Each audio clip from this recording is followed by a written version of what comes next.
को दांडी मार्च, दांडी मार्च, इसको सविनय अवज्ञा आंदोलन कहते हैं क्या? जी सर जी कहते हैं जी। किसको? दांडी मार्च को सविनय अवज्ञा आंदोलन। एक और नाम है इसका, नमक सत्याग्रह।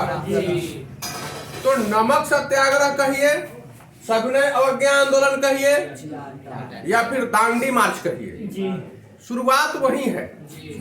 सविनय अवज्ञा आंदोलन और आगे तक चलता रहा, किंतु प्रारंभिक जो शुरुआत हुई इसकी वह दांडी मार्च से ही शुरू हुआ।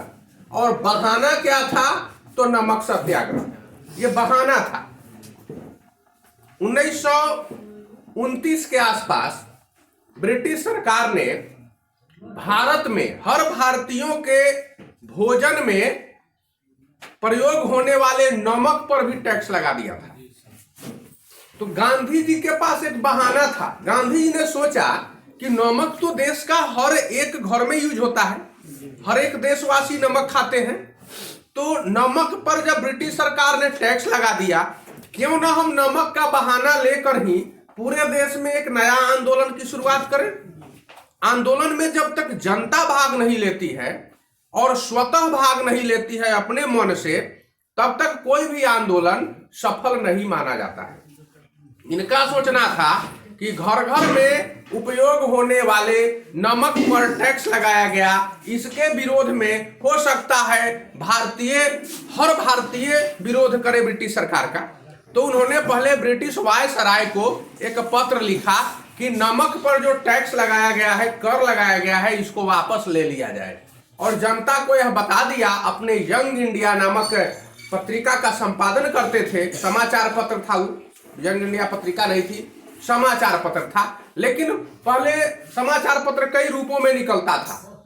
वो कुछ साप्ताहिक भी होता था, कुछ पाक्षिक भी होता था, कुछ डेली निकलता था, दैनिक। तो यंग इंडिया नाम का समाचार पत्र महात्मा गांधी निकाला करते थे, और इसमें उन्होंने लिखा, स्पेशल लिखा कि मैंने अंग्रेजी सरकार को पत्र लिखा है कि भारत में जो नमक पर टैक्स लग रहा है उसको वापस ले लिया जाए। अंग्रेजी सरकार नहीं मानी, बस इन्होंने आंदोलन की शुरुआत कर दिया। कांग्रेस के अपने 78 साथियों के साथ गुजरात के साबरमती आश्रम से दांडी मार्च की शुरुआत की। दांडी समुद्र के किनारे एक जगह है, दांडी गांव था। तो इन्होंने शुरुआत किया कि हम चलेंगे कहां से? चलेंगे कहां से?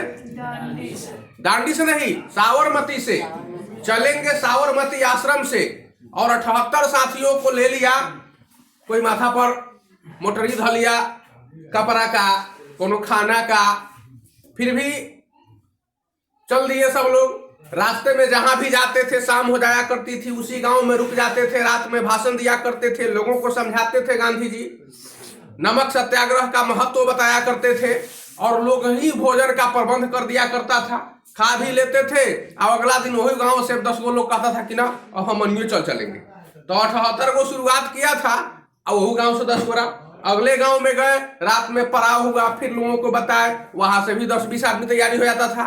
तो धीरे धीरे उनका कारवां बढ़ता गया, उनका कारवां धीरे धीरे बढ़ता गया। 24वें दिन 12 मार्च 1930 को इसकी शुरुआत हो गई थी। गांधी ने शुरुआत कब किया? 12 मार्च 1930 को। और 24वें दिन 26वें दिन तो खत्म हो गया था, पहुंचे तो 25वें दिन। तो ये 24 दिन की पूरी यात्रा हुई। 6 अप्रैल 1930 को दांडी पहुंच गए समुद्र के किनारे, और उस समय पहुंचते पहुंचते हजारों लोग हो गया इनके साथ। अब जितना गांव पड़ा सब में तो गया, 24 दिन 25 दिन में तो जितना सब था सब में जोर जोर हो गया। तो हजारों लोग पहुंच गए। सब लोगों ने समुद्र के किनारे पहुंचकर समुद्र का पानी उठाया, गर्म किया, उससे नमक बनाया, और कहा कि हम अब स्वतः नमक बनाएंगे, अब हम ब्रिटिश सरकार को टैक्स नहीं देंगे। ब्रिटिश सरकार का कहना था कि नमक हम बनाएंगे, हमसे खरीदो, और भारत के लोग अगर नमक बनाते हैं तो टैक्स दो।